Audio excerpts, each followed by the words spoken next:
Ujambo mpenzi mtazamaji wa C Company, matumaini yangu makubwa ni kwamba mzima wa afya. Nikualike mara tena katika makala ya habari nyumbani.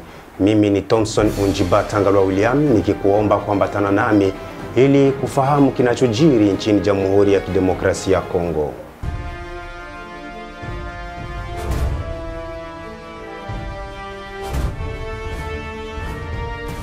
Yaliyomo katika habari tulizokusanyia ni pamoja na usafiri wa vyombo vya anga kati ya mji wa Minembwe na mikoa mingine, aidha miji mikubwa katika mikoa ya Kivu Kusini na Kivu Kaskazini.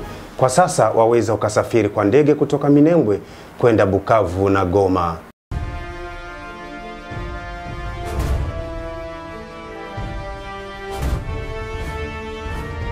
Hata hivyo, katika habari zetu ni kwamba vikosi vya kundi la wanamgambo wa Twirwaneho vinavyoongozwa na Kanali Mtoro wa jeshi la taifa Twirwaneho vyaendelea kusajili vijana na kuwapeleka katika misitu ya Bijabo kuendesha mafunzo ya kijeshi.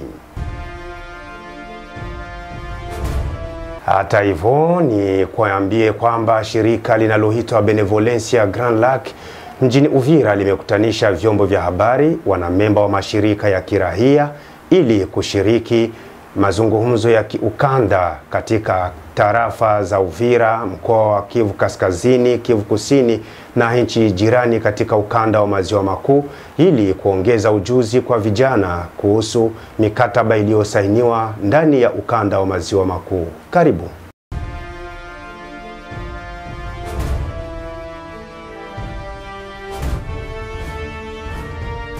Shabash kabisa mpenzi mtazamaji, ninayo furaha kubwa kukuona mara tena ukiwa Beneti kabisa kusubiri kile kilichochema kutoka hapa C Company.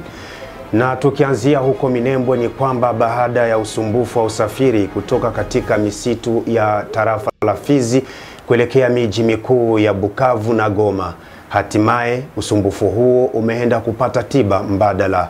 Ni kwamba kutoka Minembwe kwenda Bukavu sasa kuna ndege inayofanya shughuli za usafiri katika eneo hilo. Kwa mujibu wa kitengo kinachohusika na usafiri wa Minembwe Bukavu, Minembwe Goma katika uwanja wa ndege maeneo hayo, usema kwamba nauli ya kutoka Goma kuja Minembwe ni dola 280 za Kimarekani, tofauti na kurejea kutoka Minembwe kwenda Goma na Bukavu ni dola 130. Hapo vimo vipimo vya COVID-19.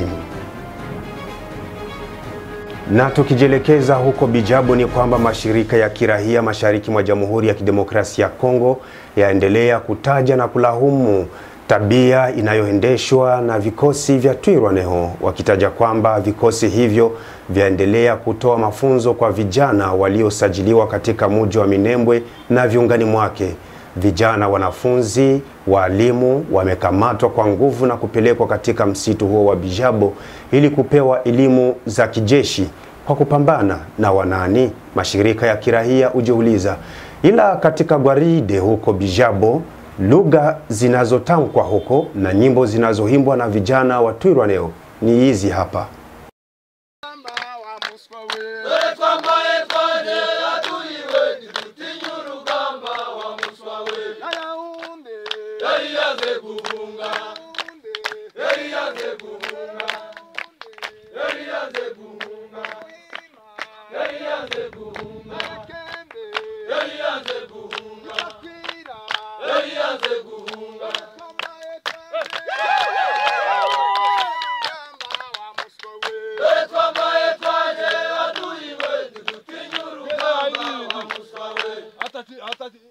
Utangire kuri yekembe ushire urugabisha ushire honde n'abandi bose gutekereza mu majwi mikono denare ariko abiri zote ziri naju mugisikana amajwi atachiro mokifa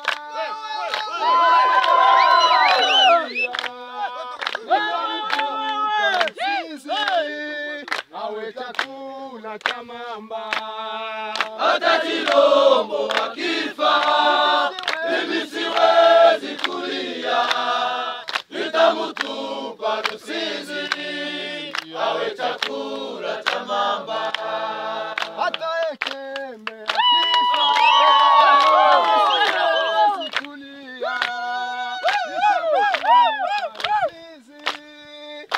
awe chakula cha mamba. Hata jembe akifa, mimi siwezi kulia, nitamutupa Rusizi, awe chakula cha mamba. Narugamisha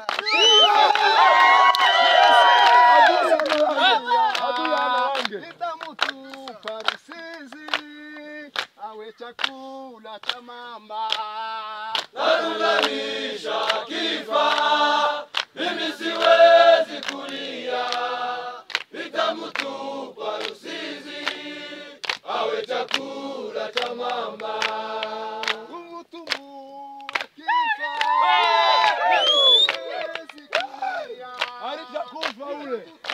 Rusizi, awe chakula cha mamba. Umutumu akifa, mimi siwezi kulia, nitamutupa Rusizi, awe chakula cha mamba. Akija angani, Tungua, tungua, tungua, tungua, tungua, tungua, sisi tupo tayari.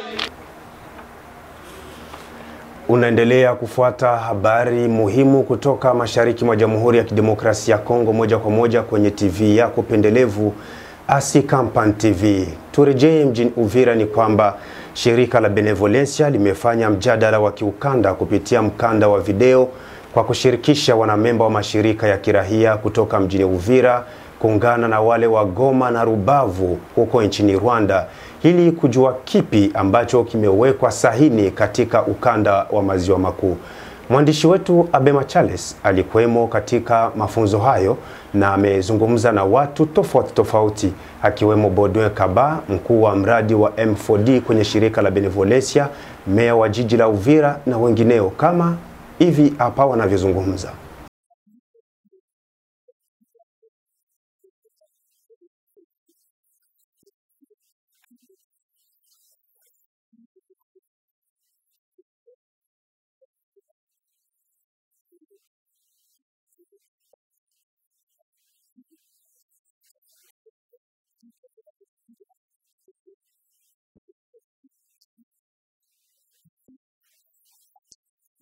Je réponds au nom de Baudouin Kaba, je suis le chargé de programme de la Benevolencia en RDC. C'est dans l'objectif de discuter, d'échanger avec les populations sur leur implication dans tous les accords en fait, qui sont signés entre les différents États, notamment les Burundi et la RDC.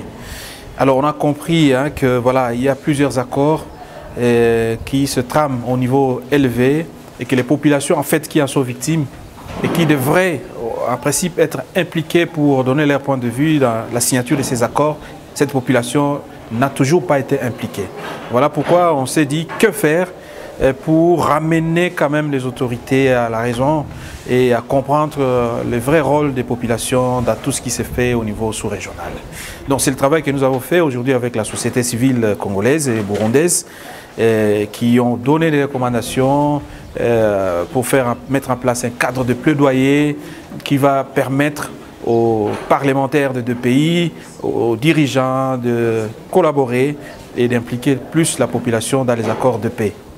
Du début à la fin, vous avez été actif dans cet échange. Qu'est-ce que vous a beaucoup marqué?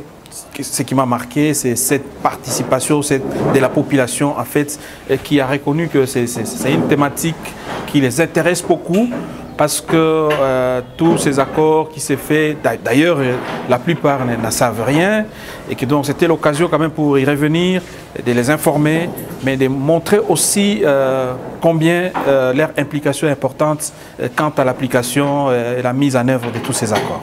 Et si aujourd'hui nous avons eu des recommandations, notre rôle en tant qu'organisation, c'est de plaider et de montrer aux dirigeants que voilà, il faut prendre en compte les revendications et les idées des populations, y compris celles de nos téléspectateurs, en fait, qui font partie intégrante de toute cette population congolaise. Je suis M. André Biadounia, je suis coordonnateur provincial de la nouvelle société civile congolaise au Sud Kivu. Concrètement, il faut simplement vous dire que Benevolencia nous a appelé ici pour qu'on vienne réfléchir un peu sur les accords qui sont signés entre le Burundi et la RDC. Et ces accords sont diversifiés. Il y a des accords qui sont dans le cadre des échanges bilatéraux entre les deux pays, mais aussi les échanges qui sont liés à la sécurité.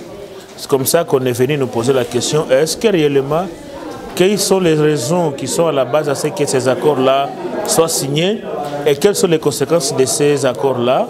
Mais aussi, on nous a demandé en troisième lieu, pourquoi quand on signe des accords, on ne sent pas l'implication de la population. C'est comme ça que nous avons essayé de réfléchir, nous avons donné notre opinion et nous avons dit qu'il y a plusieurs raisons, il y a plusieurs conséquences, mais on a suggéré à ce que la population soit vraiment impliquée au premier plan, à travers la représentation nationale et la représentation provinciale, à travers et lorsqu'il y a un accord qui doit être signé par exemple entre la RDC et le Burundi, il faut d'abord que la représentation nationale soit informée et à son tour ne pas le faire sans poser la question à la population locale. C'est comme ça qu'on a demandé à ce qu'ils puissent revenir régulièrement nous voir pour qu'on puisse donner nos avis, observations et considérations par rapport à cet accord-là. On a aussi recommandé qu'il y ait des évaluations à mi-parcours, mais aussi qu'il y ait une commission de suivi qui va permettre à ce que ceux-là qui ont signé ces accords-là puissent respecter leurs engagements. Parce qu'un accord, c'est un contrat entre les signataires. Et donc, on a demandé à ce que les amis puissent respecter les accords signés, coulés dans un document qu'on appelle accord, afin que la population puisse bénéficier de ce qui a été dit dans les documents. Moi, je suis Madame Hélène Nabintou Dorcas. Je suis pasteur, mais aussi coordonnatrice d'un réseau de femmes dénommé Directoire des organisations féminines pour les actions de paix, en sigle DIOFAP. Ce qui m'a trop marqué, c'est que j'ai appris que la bénévolence, avec ses experts, ils ont fait des enquêtes sur différents accords signés par la RDC et le Burundi. Et quelles sont ses conséquences sur la population qui est bénéficiaire de ces accords, mais aussi quelles sont les recommandations, que peut-on faire en rapport avec ces accords de paix. Na tusinyatuke katika jamvi hili bila kukuletea habari za sanaa na utamaduni. Mpenzi mtazamaji, ni kwamba bonge la tamasha, burudani kubwa ya muziki inaandaliwa mjini Uvira kwa malengo ya kutafuta amani ya kudumu kati ya wasanii mjini Uvira. Tamasha hiyo yatarajiwa kufanyika Septemba tarehe 25 ndani ya ukumbi wa MKC mjini Uvira. Mwandishi wetu Abema Charles amekutana na waandaaji wa tamasha hilo na baadhi ya wasanii watakaoshiriki akazungumza nao. Kwa majina naitwa Matia Miss Verzas, ni ex-journalist wa RNDT na pia ni promoter wa muziki. Tumeona katika matangazo kwenye social media kuna habari ambayo inazegaa kwamba kunaandaliwa tamasha kubwa ambayo inaunganisha wasanii wote wa jiji la Uvira. Hili likoje? Ni kweli kuna tamasha ambalo linaitwa Peace for All. Ni tamasha ambalo limeunganisha wasanii wote wa Uvira wakubwa ambao tuliwalenga, na ni kwa lengo la kudumisha amani na upendo kati ya wasanii wetu, na ndio maana tumefanya hicho kitu. Vizuri sana bwana Meti Amisi. Hebu tuanze katika hilo swala tamasha la Peace for All, amani kwa wote. Amani kwa wote. Yeah. Kwa nini mfikirie amani kwa wote? Kwa sababu kuna chachu ambazo zinaendelea kati ya maisha ya wasanii ya muziki na pia maisha ya kawaida. Kitu ambacho akileti picha nzuri mpaka kufikia watu wanakuwa na beef au chuki kwenye maisha yao kisa muziki. Wakati ilitakiwa wawe na mashindano kwenye kazi, lakini sasa hivi inaingia paka chuki, inaanza kuaffect hadi maisha yao ya kawaida. Na ndio maana tumeandaa hicho kitu. Ni muda mrefu kuja kuwa tamasha kubwa kama hili, na leo umeona kwamba kuna takuruki ambayo inaikuwa kwenye industry ya muziki Uvira, ndio maana mmeamua kuunganisha wasanii. Hebu tuambie mwanzo kupata ya idea, changamoto zilikuwa vipi mpaka ulipofikia kutangaza mpaka tariki rasmi ya tukio hili? Sio kwamba kuna muda mrefu kujawahi kuwa hili tukio, sema halijawahi kutokea, sababu ni mara ya kwanza tunakusanyisha wasanii kama wote kwenye tamasha moja, afu na sio competition, sio concours, sio award kwa jina ambao wanazoea. Sababu hii ni tamasha ambao liliwekwa mahususi kwa ajili ya kuwaunganisha watu ambao tunahisi na watu wengine wanahisi kwamba kuna utofauti kati yao. Na challenge ambazo zipo nadhani haikuwa kubwa, sababu mimi ni mzoea sana wa muziki wa Uvira. Na niliangalia kwamba fulani hawako sawa, kwa hiyo inabidi kuwaita. Nilichokifanya ni kwamba nilimface kila mtu kivyake. Sio kwamba niliwaita wote ndio nikawaambia. Kila mtu ni mface kivyake, huyu anakubali tunamuweka, huyu anakubali tunamuweka, na ndio wote kakutana pale. Kwa hiyo hakuwa changamoto kubwa sana sababu mimi ni mzoefu wa hichi kitu. Vizuri sana. Kwa hiyo wapenzi wa muziki wa nyumbani wategemee nini kutokana na tamasha hii ambayo imeandaliwa? Wapenzi wa muziki wa nyumbani kwanza wategemee kupata burudani kubwa ambayo hawajawahi kuipata kupitia hii tamasha hili, na pia wategemee kwamba kutakuwa kuna utofauti baada ya hili tamasha ambao sisi tunaandaa, utofauti wa wasanii walivyokuwa naishi zamani na kwa sasa. Sababu malengo ni makubwa ambayo tunaifanya sababu ya tamasha, na hii hapa ni part 1. Kuna part 2 ambayo tutaifanya itakuwa kubwa zaidi ya hii hapa, ambayo hatuwezi kuitangaza sababu haijakamilika. Kwa hiyo tutaitangaza hapo baadaye. Tuzungumzie kuhusu tamasha. Wasanii ni wengi ambao tumeona kwenye cover. Hivi kwa 100% za wasanii wote wa Uvira, asilimia ngapi itashiriki? Nadhani kwa asilimia ambayo itashiriki, kwa wasanii unaposema sasa mimi sielewi, kwa sababu wapo wengine ambao ni underground labda jina ziyatoka. Kwa unakuta ni wengi zaidi kuliko ambao jina limeshatoka. Lakini kwa watu ambao jina limeshatoka nadhani ni asilimia 80 au 98 ndio wapo kwenye hili tamasha. Kuna zile tetesi za kila kunapatikana tukio kama hili baada ya tamasha kunakuwa ile tafrani. Lengo lilikuwa ni kutaka kuleta amani, lakini kisha tamasha ndio inakuja sasa kuzua bifu la ajabu, shida ya ajabu, ugomvi wa ajabu. Ili umejipangaje katika hili? Nadhani hiyo itadepend na mbinu ambazo sisi tutazitumia. Na mbinu ambazo sisi tutazitumia ni mbinu ambazo ni tulivu na ambayo haitaleta taharuki kati ya wasanii, kwa sababu ukitumia mbinu ya kusuluhisha, mbinu ambayo inaweza ikaleta pia chuki, ndio itakuwa sababu ya hayo ambayo nayaongea. Lakini nadhani mbinu ambayo tutatumia sisi ni nzuri na haitoleta taharuki. Msanii anayeshiriki kwenye hii tamasha amelipwa au ni katika hali ya kutafuta amani? Naweza nikasema ni hali ya kutafuta amani, japokuwa hawezi kuja kwa mguu, itabidi kuwe kuna nauli angalau ya kumtoa sehemu alipo hadi kumleta hapa. Sababu wapo ambao wako Burundi, wako ambao wako hapa lakini zikuja kwa mguu, wapo ambao wanamiliki magari, kwa hiyo inabidi mafuta ilipwe kwa sababu ya kuja, yani kitu kama hicho. Sio kwamba tumelipa, hapana. Neno la mwisho kwa watazamaji wa AC Company ambao sasa wanakufuata ulimwenguni pote, unalipi la kuambia? Ningetaka kuambia kwamba tarehe 25 mwezi huu hapa wa 9 kuna tamasha kubwa ya Peace for All ambayo itafanyika ukumbi wa MKC Kabindula, na tungehitaji support kubwa kwa watu wote, hata walio mbali, walio karibu. Tungehitaji support kubwa ili kuendeleza hili project, na pia kwa watu ambao wako Uvira kuweza kununua ma tickets au billets zishakuwa disponible kwenye mji wote wa Uvira. Kwa upande wa Kalmabenge kuna edition ya DD iko pale, kuna tickets tayari. Upande wa Depoto kuna Salon Gérard Gentil karibu na masomo ya la Victoire juu ya Depoto. Tukienda Monima pia kuna African Telecom, hizo tickets zipo pale zinauzwa. Tukienda Mlongwe njia ya Blue Cats kuna kioski kwa kushuka, kioski ya pili wanaandika Food de Jésus. Ticket pia iko tayari kwa Berdav. Njia ile ukishuka kama unakunja kwa Rai kuna Maison Check Android, ticket pia zipo pale. Ukienda upande wa juu Mlongwe Notre Dame kwenye ofisi ya Actualité Uvira, billets ziko pale. Ukienda pia Kasenga kuna kioski ya Akili Mtambala, nadhani wengi wanamjua, billets ziko pale.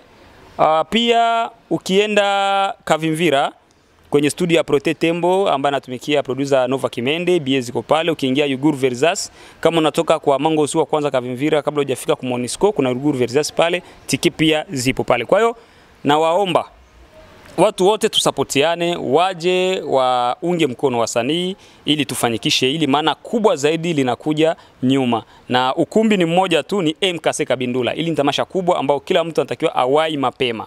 Kwa wale mashabiki ambao wanajifanya mafalipupa wakuja saa 10, saa 9 kwenye event watakosa nafasi. Kwa hiyo waje mapema, saa 8 kamili ndo shabiki wa mwisho afike, sababu event inaanza na saa 7. Tunakushukuru Metiamisi. Nashukuru pia AC Company kwa hichi kitu ambacho mmekifanya. Tunashukuru sababu ni moja ya support ambao mmetupa Peace for All, na tunasema mbarikiwe. Wale wakina bata wanakufuata fata waambie utawaua corona.